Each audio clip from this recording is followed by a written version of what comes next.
मारने से होता है, गाय का दान करने से जो फल होता है वही फल आज ब्राह्मण के पैर धोने से होता है। इसलिए हे ब्राह्मण देवता क्षम्यताम क्षम्यताम, क्षमा कर दीजिए, क्षमा कर दीजिए। आज ब्राह्मण देवता क्षमा कर दिए महाराज, ठीक है। राजा रघुगण को अध्यात्म की कथा सुनाने लगे और बढ़िया अध्यात्म की कथा सुनाने मात्र से राजा रघुगण का मन जो है वो भगवान के चरणों में हमेशा हमेशा के लिए लीन हो गया और राजा रघुगण को उपदेश देकर के जड़भरत जी महाराज चल दिए और राजा रघुगण भी वहां से प्रस्थान करने लगे।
श्रीमद् भागवत महापुराण के पंचम स्कंद में भारतवर्ष की महिमा का वर्णन व्यास जी करते हैं। ये भारतवर्ष धन्य है महाराज, भारतवर्ष की परंपरा धन्य है, भारतवर्ष की संस्कृति धन्य है, भारतवर्ष धन्य है। जिस देश में हम लोगों का जन्म हुआ है यहाँ पर देवता भी आने के लिए तरसते हैं महाराज। जो अधिक दान करता है, पुण्य करता है, यज्ञ करता है, उसके प्रभाव से देवत्व को प्राप्त होता है। लेकिन ध्यान देना, धीरे धीरे जब पुण्य नष्ट होता है तो वही देवता मनुष्य बना करके फिर इस धराधाम में भेज दिया जाता है।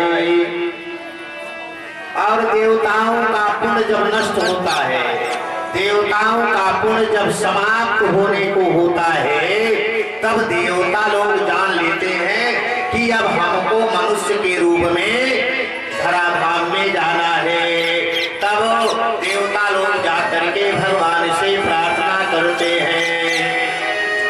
भगवान के सामने खड़े होकर के देवता लोग कहते हैं, गायन्ति देवाः किल गीत गाने, धन्यास्ति ते भारत भूमि भागे, स्वर्गा पवर्गा स्वदमार्ग भूते, भवन्ति भूया पुरुषा सुरत्वा। देवता लोग भगवान के सामने जाकर के प्रार्थना करते हैं, गायन्ति देवाः किल गीत गाने, इतने सुंदर गीत गाते हैं कि धन्यास्ते भारत भूमि भागे। हे प्रभु, अब तो आखिर हमको धराधाम में जाना ही पड़ेगा, हमारा पूरा समाप्त हो गया है, तो महाराज एक कृपा कहीं नहीं कर देते हैं आप। भगवान कहते हैं क्या कृपा करना है? कहा हे मेरे नारायण, हमारा जन्म हो मानव के रूप में तो भारतवर्ष की पावन धरती पर होना चाहिए, भारत भूमि में हमारा जन्म होना चाहिए। भगवान प्रश्न करते हैं, अरे देवताओं, अरे भारत भूमि की कौन सी ऐसी विशेषता है जिस विशेषता के कारण तुम लोग भारतवर्ष में जन्म लेना चाहते हो? देवता लोग कहते हैं नारायण धन्यो ही भारतवर्षम, धन्यो भारत संस्कृति, भारतीय जना धन्य, धन्यस्माकं परंपरा। धन्य ही भारतवर्षम, ये भारतवर्ष धन्य है, यहाँ की संस्कृति धन्य है। इतनी बढ़िया संस्कृति है महाराज, इतनी बढ़िया संस्कृति है कि यहाँ के जो बच्चे हैं प्रातः काल उठ करके माता पिता के पैर का स्पर्श करते हैं, प्रणाम करते हैं, प्रणाम करते हैं। प्रातः काल उठ के रघुनाथा, मातु पिता गुरु नाम ही माथा, गुरु गृह गयौ पढ़न रघुराई, अल्पकाल विद्या सब पाई। इतनी बढ़िया महाराज संस्कृति है, यही नहीं महाराज? अरे भारतवर्ष के लोग बड़े परोपकारी होते हैं, किसी के ऊपर कोई आपत्ति विपत्ति पड़ जाए तो लोग टूट पड़ते हैं। अरे मेरे नारायण, भारतवर्ष का मानव नहीं, भारतवर्ष का पक्षी भी परोपकारी होता है, भारतवर्ष का पक्षी भी परोपकारी होता है।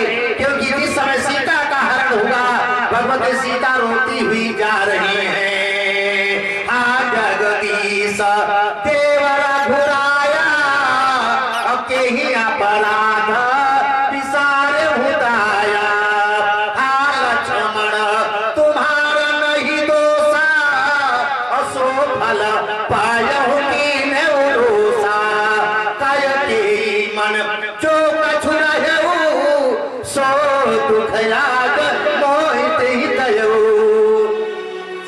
जब सीता जी रो रही थी तो उस समय किसने परोपकार किया? भारतवर्ष का पक्षी परोपकार किया।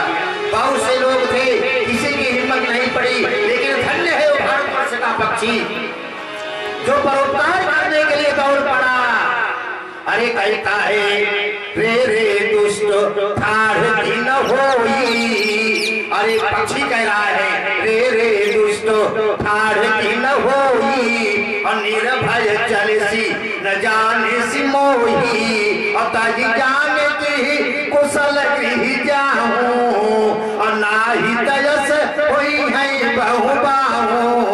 लेकिन उत्तर न दे तो दशानन जोधा, तब ही गीत धायो करी क्रोधा।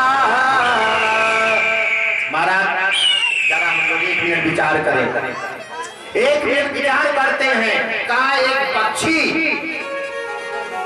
गीत और कहा वो रावण, करे किसके चलने से तो चलत दशानन डोला ही अवनी, और गरजत गर्भ श्रवहि सूर रमनी। जिस रावण के चलने से पृथ्वी कांपती थी, जिस रावण के गर्जना करने से देवांगनाओं के गर्भ नष्ट हो जाती थी नारायण, आज ऐसे रावण को कह रहा है रे रे दुष्ट ठाढ़ की न होई। एक पक्षी होकर के इतनी बड़ी हिम्मत पड़ गई, दुष्ट कह करके पुकार रहा है। कारण क्या है?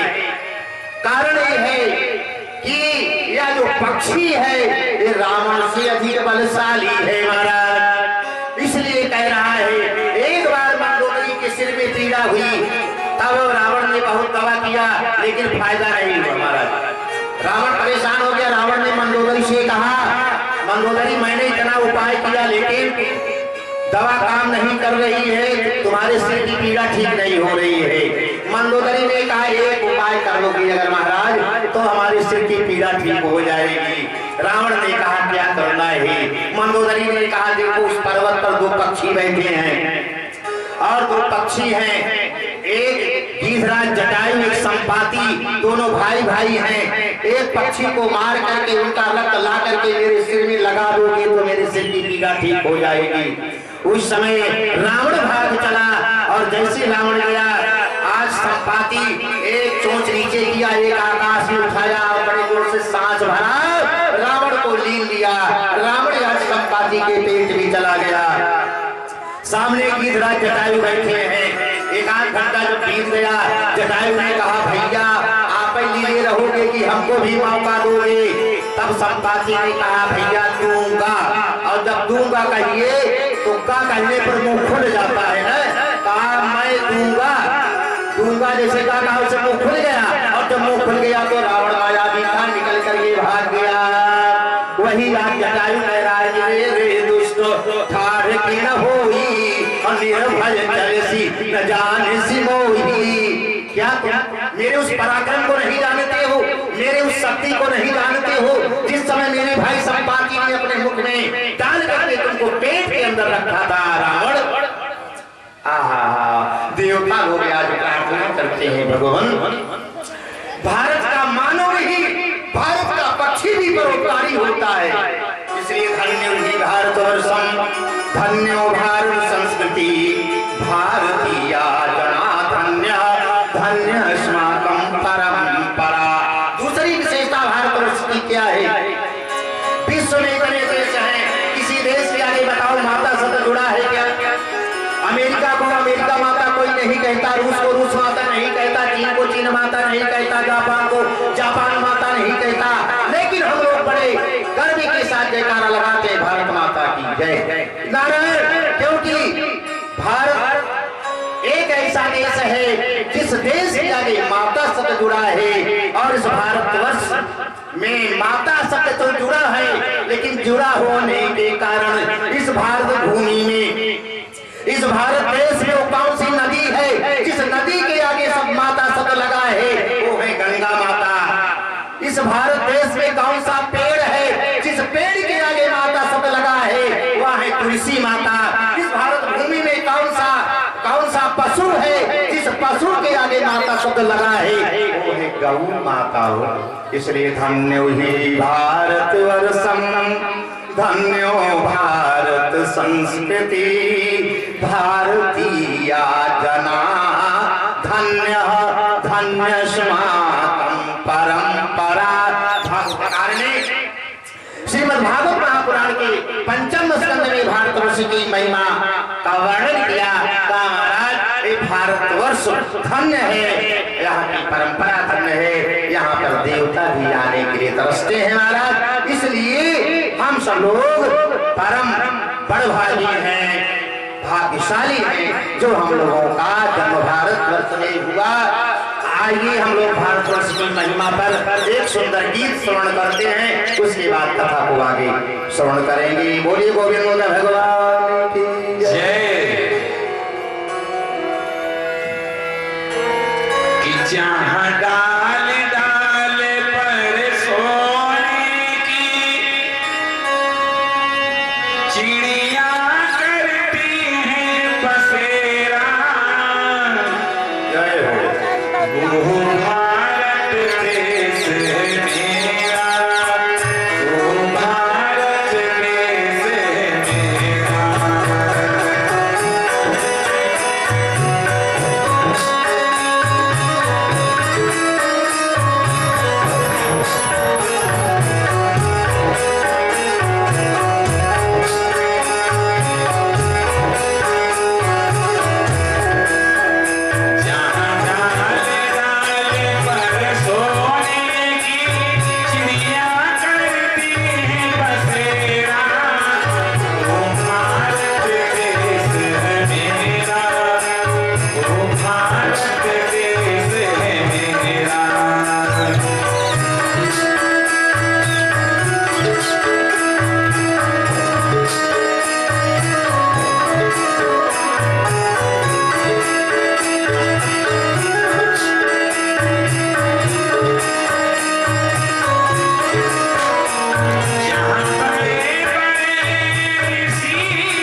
अंत में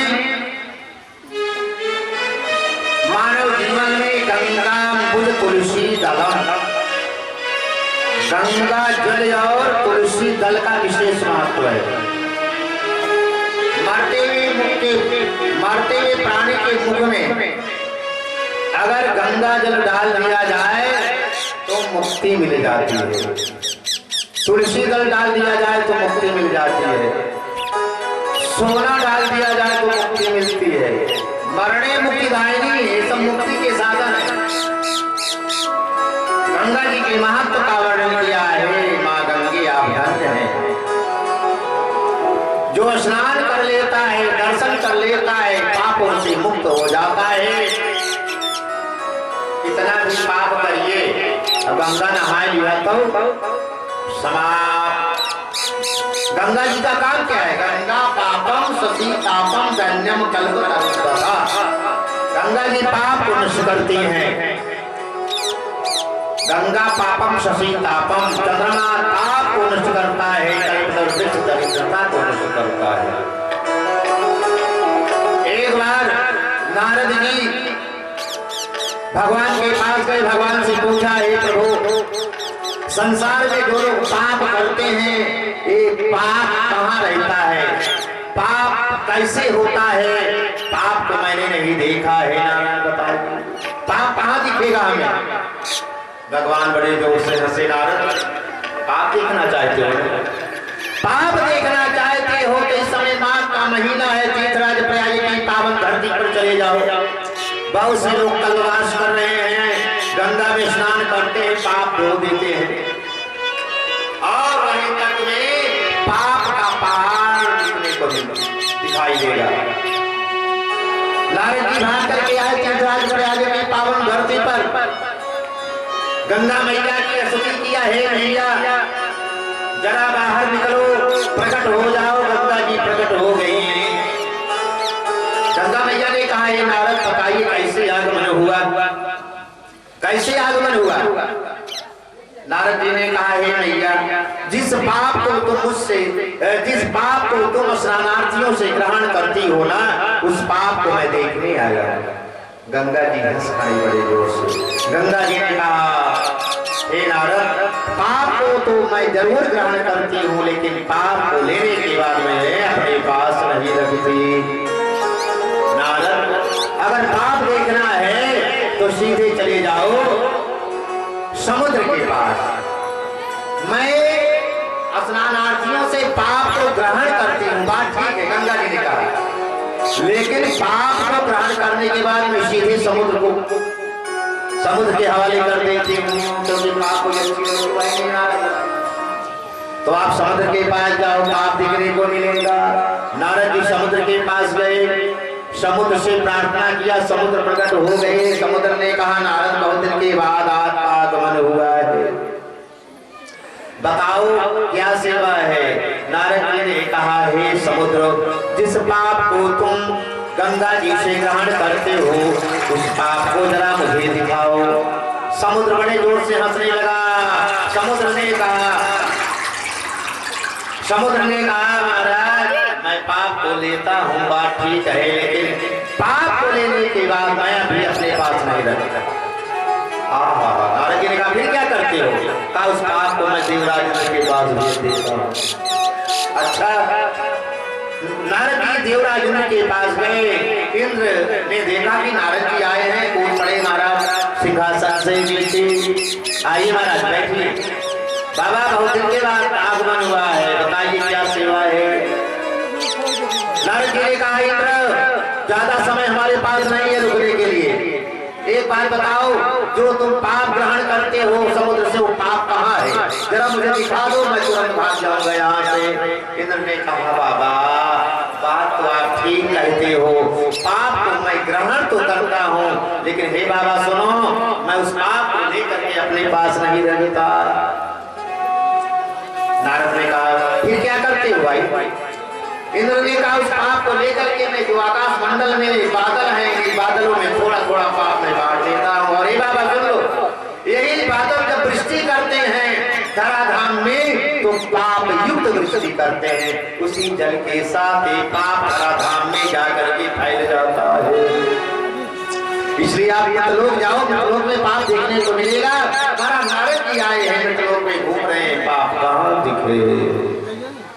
बैठ गए, थक पड़े, बेचारे ढूंढते ढूंढते हो थक पड़े, भगवान की स्तुति किया।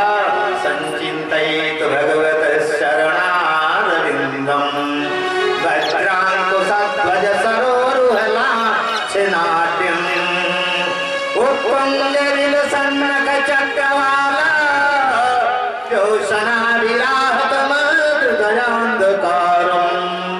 स्तुति किया। भगवान ने तुरंत आकाशवाणी की, हे नारद 10 कदम आगे बढ़ करके देखो, पाप दिख जाएगा। नारद जी आगे बढ़े, देखिए गेहूं का खेत है, गेहूं पका है, गेहूं की बाली तोड़ करके देखते हैं, इसी गेहूं के दाने में पाप भरा हुआ है। महाराज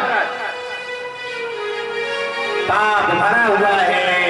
उस पाप को देख करके नारद जी के मुख से एक श्लोक निकल पड़ा, अन्नाद भवन्ति भूतानि पर्जन्यादन्न संभवः यज्ञात् भवति पर्जन्यो यज्ञ कर्म समोभवः।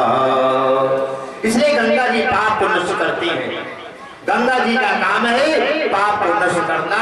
आप स्नान करें, आपका पाप नष्ट हो जाएगा महाराज। इसलिए चाहे स्नान करिए तो लाभ है, दर्शन करिए तो लाभ है। कहा गया है, जय जय गंगा महारानी, अरे जय जय गंगा महारानी, वेदों में बड़ी महिमा बखानी। जय जय गंगा महारानी, जय जय गंगे महारानी, वेदों में बड़ी महिमा बखानी।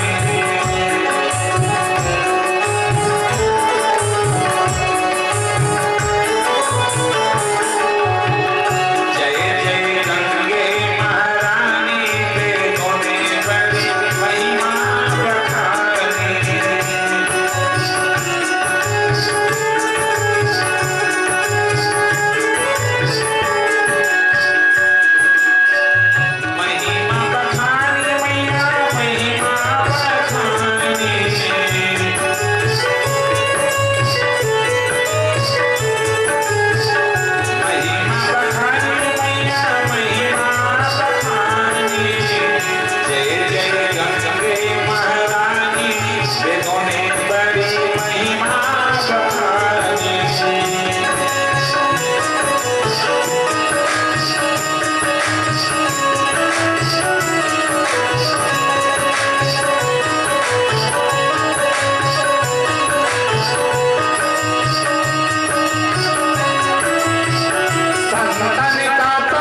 से धोनी बड़ी महिमा बखाने जय जय गंगे महारानी से धोनी बड़ी महिमा बखाने से धोनी बड़ी महिमा बखाने बोले गंगा मैया की जय।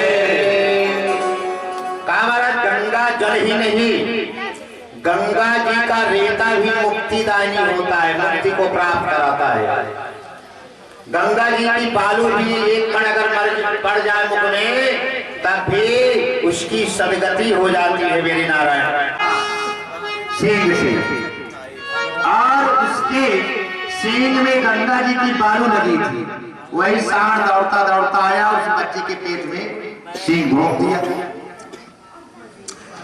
तो जो उसके सींग में बालू लगी थी गंगा जी की, वह बालू लड़के के पेट में चली गई और जैसे पेट में चली गई तने में भगवान का विमान आया और भगवान के दूत लेकर के भगवान के धाम चले गए। पंडित जी सोचा था कि आज के विवाह हुई रात, चलो आज विवाह देखें।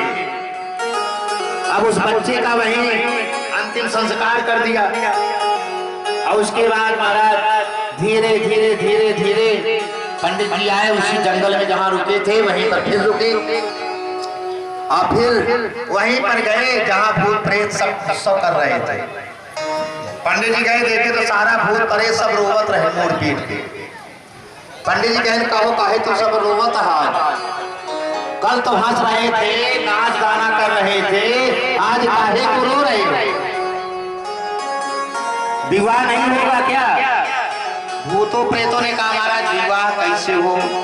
वो अकाल मृत्यु से जरूर मरा, लेकिन सांड के सींग में गंगा जी की बालू लगी थी और बालू जब पेट में गई तब तक भगवान का विमान आ गया और उसी विमान पर बैठ करके लड़का भगवान की धाम चला गया, बैकुंठ पहुंच गया महाराज।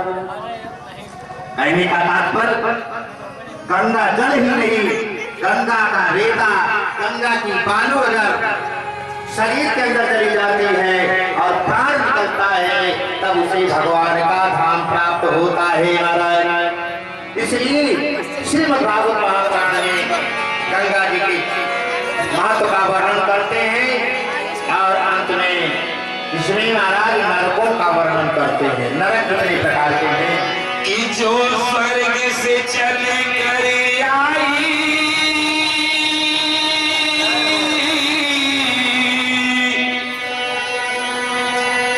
आई मैं हूँ प्रेम की वही निशानी कि मानो तुम गंगा मानो ना मानो तुम बहना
27 प्रकार के नरक का वर्णन आगे करते हैं।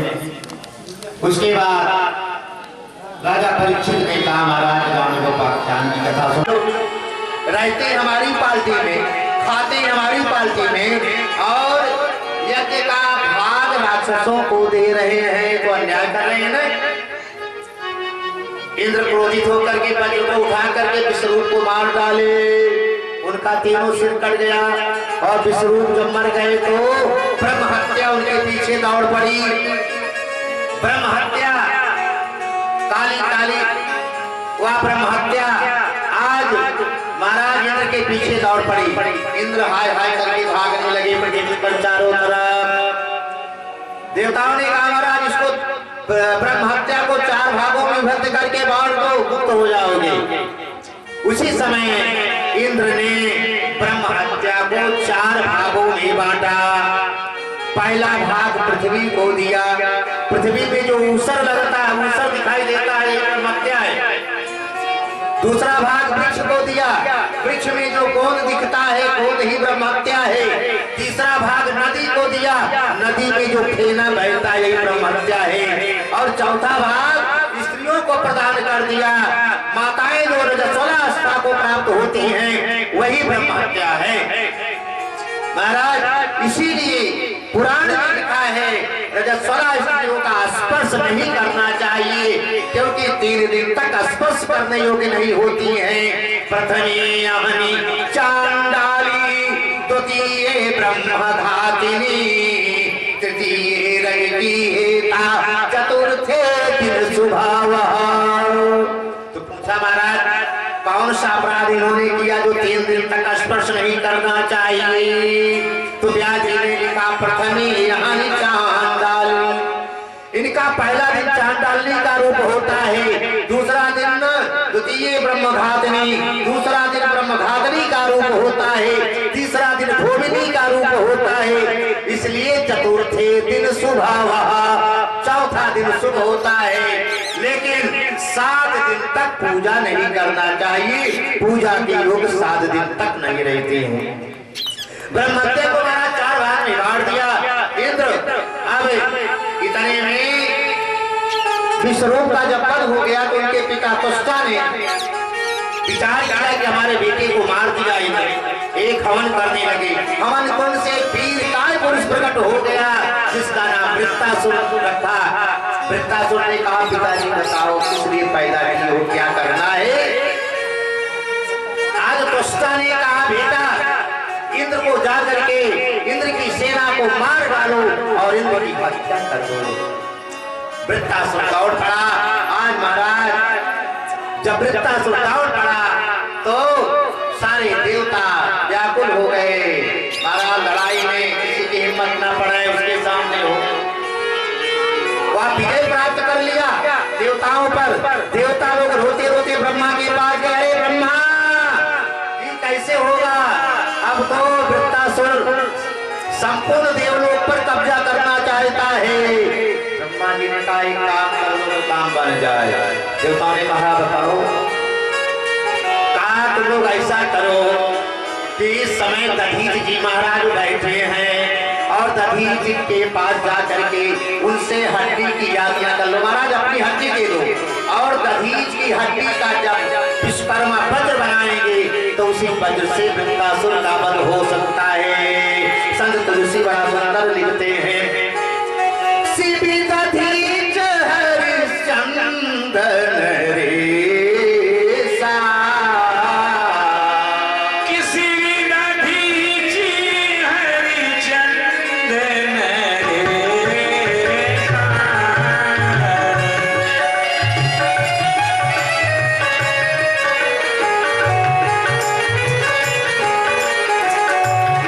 शिवी दधीच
निवेदन ये है कि आप अपनी अस्थि को दे दीजिए, इसी हड्डी से वज्र बनाया जाए।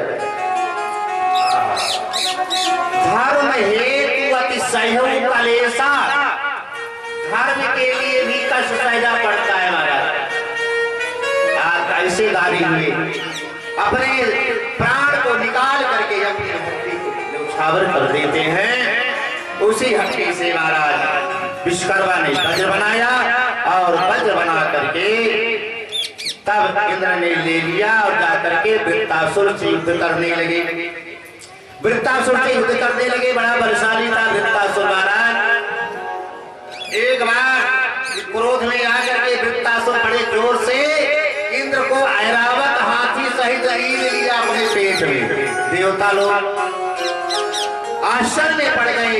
देवताओं ने विचार किया इतना बलशाली राक्षस है कि ऐरावत हाथी सहित इंद्र इनके पेट में चला गया महाराज। अब कैसे होगा? अब हम लोग कैसे बचेंगे? लेकिन इंद्र ने नारायण कवच सीखा था अपने गुरु से, इसलिए नारायण कवच के प्रभाव से नहीं मरे और अपने वज्र से उस वृत्तासुर के पेट को फाड़ करके बाहर निकले आए महाराज और फिर युद्ध करने लगे। और युद्ध करते करते कई दिन लग गए महाराज और अंत में वृत्तासुर का वध इंद्र ने कर दिया। वृत्तासुर गिर करके वृक्ष की तरह धराशायी हो गया। श्री कृष्ण गोविंद हरे मुरारे, हे नाथ नारायण वासुदेव।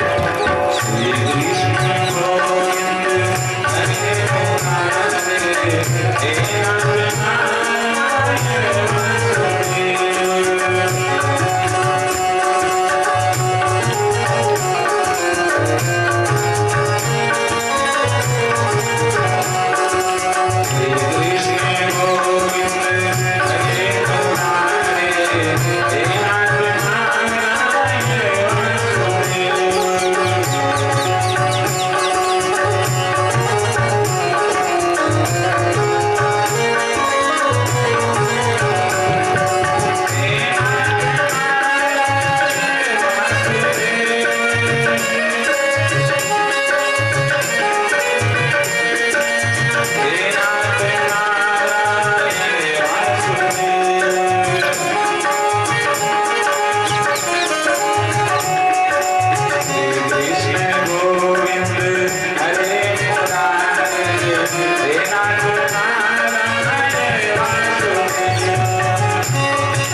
मरने के बाद देवता लोग हावी हो गए राक्षसों के ऊपर। तो राक्षसों की माँ दीदी ने अपने पति कश्यप से कहा है, अपने पुत्रों की दुर्दशा नहीं सही जाती है, इसलिए कोई ऐसा एक पुत्र पैदा करिए जो देवताओं के ऊपर विजय प्राप्त कराने वाला हो, बलशाली पुत्र होना चाहिए। तो कश्यप जी ने कहा पुंसवन व्रत करिए। पुंसवन व्रत के प्रभाव से पुत्र पैदा होगा, लेकिन बड़ा उसमें नियम है, जमीन पर सोना चाहिए, तेल साबुन का परित्याग करना चाहिए, महाराज असत्य भाषण नहीं बोलना चाहिए, झूठे मुंह सोना नहीं चाहिए, तमाम नियम संयम बताया। का इसमें एक भी गड़बड़ हो जाएगा तो काम नहीं रहेगा। आज महाराज पुष्पन व्रत किया और माता दिति ने गर्भ धारण किया। यह बात इंद्र को मालूम हो गई। इंद्र ने कहा अगर ये बालक पैदा हो जाएगा तो हमसे शक्तिशाली होगा। तो समय ताड़ता रहा। एक दिन झूठे मुंह ही सो गई दिति मैया और इंद्र आया अपना वज्र लेकर के दिति मैया के गर्भ में प्रवेश करके अपने वज्र से उस बच्चे को 7 टुकड़ा काट डाला। जब 7 टुकड़ा काट डाला तब 7 टुकड़ा अलग अलग रूप में सातों बोलने लगे। इंद्र ने कहा 7 टुकड़ा किया फिर भी ये बोल रहे हैं। तो एक एक टुकड़े में 7 टुकड़ा किया। कितने हो गए? 49 टुकड़ा हो गया। तो 49 वो देवता के रूप में परिणित हो गए। वो 49 मरुत कहलाए। जो 49 मरुत है, 49 प्रकार की वायु है, 49 हवा जो हम लोग कहते हैं वही है। तो महाराज उसने कहा भैया हमको मत मारो, अब हम तुम्हारे भाई हैं, तुम्हारे साथ रहेंगे। इस प्रकार से दिति के गर्भ से 49 मरुतों का जन्म होता है जो देवताओं के साथ रहने लगे। आगे श्रीमद् भागवत महापुराण के 7वें स्कंद में प्रवेश करते हैं। महाराज 7वें स्कंद में महाराज परीक्षित ने कहा है गुरुदेव अभी बताइए कि हिरण्यकश्यप जो राक्षस था, हिरण्यकश्यप को भगवान नृसिंह ने किस प्रकार से वध किया तथा महाराज इसी के साथ हमारी इच्छा है कि प्रहलाद चरित्र का वर्णन करते हुए नृसिंह भगवान हिरण्यकश्यप का संहार कैसे किया, हिरण्यकश्यप जैसे शक्तिशाली राक्षस का वध कैसे किया, सो कथा महाराज कहने की कृपा करें। सुखदेव स्वामी कहते हैं राजन हिरण्यकश्यप एक दिन बैठा था राजमहल में। हिरण्यकश्यप एक दिन बैठा था राजमहल में। उसने विचार किया कि हमारा भाई जो हिरण्याक्ष है, हिरण्याक्ष को प्रभु ने ही मारा है और इतना तपस्या किया जाए कि तपस्या के प्रभाव से सारे देवता हमारे कब्जे में आ जाए, सर्व को छीन लिया जाए, स्वर्ग पर अधिकार कर लिया जाए। अपने भाई का बदला हमको जरूर लेना है। अब महाराज तपस्या करने के लिए हिरण्यकश्यप मंदराचल की पहाड़ी पर पहुंच गया। व्यास जी लिखते हैं भागवत में सते पे मंदर द्रोण्याम तपः परम दारुणाम ऊर्ध्वबाहु नभो दृष्टि पादांगुष्ठा श्रितावने। कहां पहुंचा महाराज? मंदराचल पहाड़ पर पहुंच गया। सते पे मंदर द्रोण्याम तपः परम दारुणाम, तपस्या कैसे कर रहा है? सुखदेव जी महाराज कहते ऊर्ध्वबाहु, दोनों हाथ ऊपर उठा लिया, नभो दृष्टि, आकाश की ओर देखने लगा, पादांगुष्ठा श्रितावनी, पैर के अंगूठे के बल खड़ा हो गया हो। पैर के अंगूठे के बल खड़े हो करके दोनों हाथ ऊपर उठा करके आकाश की ओर देखते हुए हिरण्यकश्यप ने तपस्या प्रारंभ कर दिया।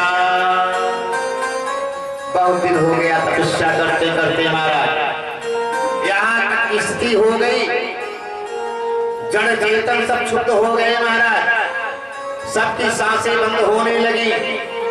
तब देवताओं ने ब्रह्मा से कहा ब्रह्मन अब तो कल्याण कर दो, नहीं तो प्राण चला जाएगा। ब्रह्मा ने कहा कश्यप तपस्या कर रहा है, मैं अभी अभी जाता हूँ, उसकी तपस्या बंद कराता हूँ। ब्रह्मा जी चले गए महाराज। ब्रह्मा जी गए उस पहाड़ी पर जाकर के कहा, हे बेटा हिरण्यकश्यप, तुम अपनी तपस्या को बंद करो, तपस्या को बंद करो। क्या चाहते हो, क्या इच्छा है? जो इच्छा हो वरदान हमसे ले लो। अरे प्रभु आप खड़े हैं तो हम काहू के मरही न मारे। हे प्रभु हमको अमर कर दो, मैं किसी के हाथों से न मारा जाऊं। कहा यही तो नहीं होगा, मृतलोक की धरती है, यहाँ जो आया है सो जाएगा, जग का यह व्यवहार। यहाँ जो आता है उसको जाना पड़ता है। बड़े बड़े राजा महाराजा राम कृष्ण जैसे सब चले गए, तुमको क्या हाल है? अरे जानना पड़ेगा, इसलिए थोड़ा संशोधन करिए, दूसरा वरदान मांगो।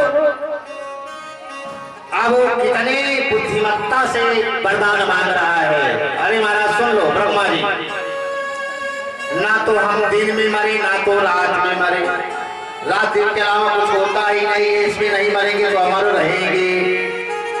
ब्रह्मा से वरदान मांग रहा है महाराज, ना तो दिन में मरे ना तो रात में मरे। ब्रह्मा ने कहा तथास्तु। अरे ब्रह्मा और सुनो, ना मैं अस्त्र से मरूं ना शस्त्र से मरूं। कहा तथास्तु। हे ब्रह्मा और सुनो, 12 महीने जो होते हैं ना, 12 महीनों में किसी महीनों में ना मारा जाऊं। उसने सोचा 12 से 13 महीना हो गई नहीं कर, अब 12 महीने का वरदान मांग ली, वही अमर हुई गए। तुम्हारा हे ब्रह्मा जी सुनो, 12 महीने जो हैं, मैं इन 12 महीनों में मेरी मृत्यु न हो। ब्रह्मा ने कहा ठीक तथा। और सुन लो, ना तो पृथ्वी पर हमारी मृत्यु हो, ना तो आकाश में हो, ना तो जल में हो। अब कहा होगी, और सुन लो, और अभी है। हाँ क्या है? कहा हे ब्रह्मा, आपने कितनी सृष्टि किया है 84 लाख योनियों में, 84 लाख योनियों में जितनी सृष्टि किया है, किसी भी सृष्टि के द्वारा मैं किसी भी जीव के द्वारा न मारा जाऊं। अब क्या बचा है? ब्रह्मा ने कहा तथास्तु। वरदान दे दिया ब्रह्मा, और जब वरदान दे दिया हिरण्यकश्यप प्रसन्न हो गया, अब तो अमर हो गए। पूछने की क्या बात है महाराज? प्रसन्न होकर के हिरण्यकश्यप राजभवन में प्रवेश किया, और राजभवन में जाकर के राक्षसों को बुलाया, राक्षसों की 4 टोली बनाई। कहा 4 दिशाएं हैं, पूरब पश्चिम उत्तर दक्षिण। हे राक्षसों एक काम करना है। कहा क्या? कहा एक दिशा पकड़ लो, और जहां जहां पर ब्राह्मण की बस्ती मिले, जहां पर गौशाला मिले, वहां पर तुम्हें आग लगा देना है। सुखदेव स्वामी कहते हैं भागवत में, यत्र यत्र हेतुजागारो वर्णावेदाश्रमा क्रिया तम तम जनपदम यात संदीपयत विषयत। ठीक इसी श्लोक का अनुवाद गोस्वामी जी ने मानस में किया। जय जय देश धेनु दुज पावनी, जय जय देश धेनु द्विज पावनी। नगर गाँव और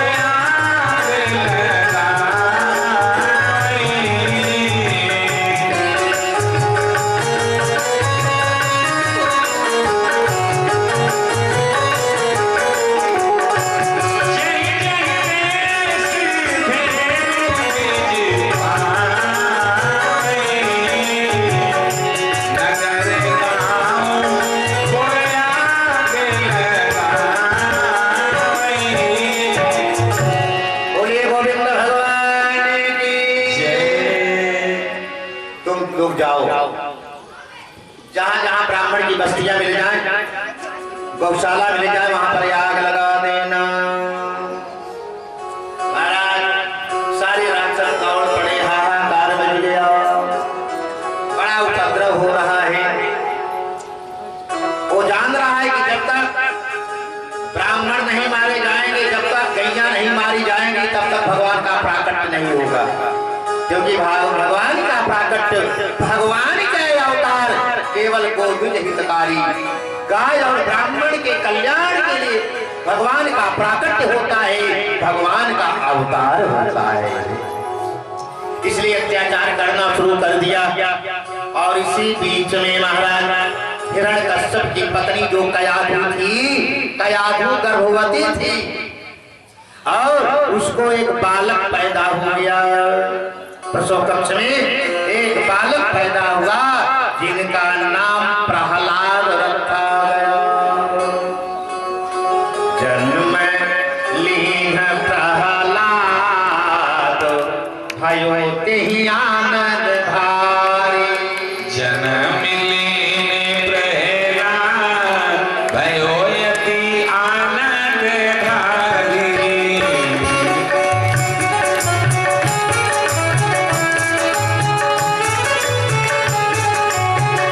जन्म लीने प्रहलाद भयो यति आनंद धारी।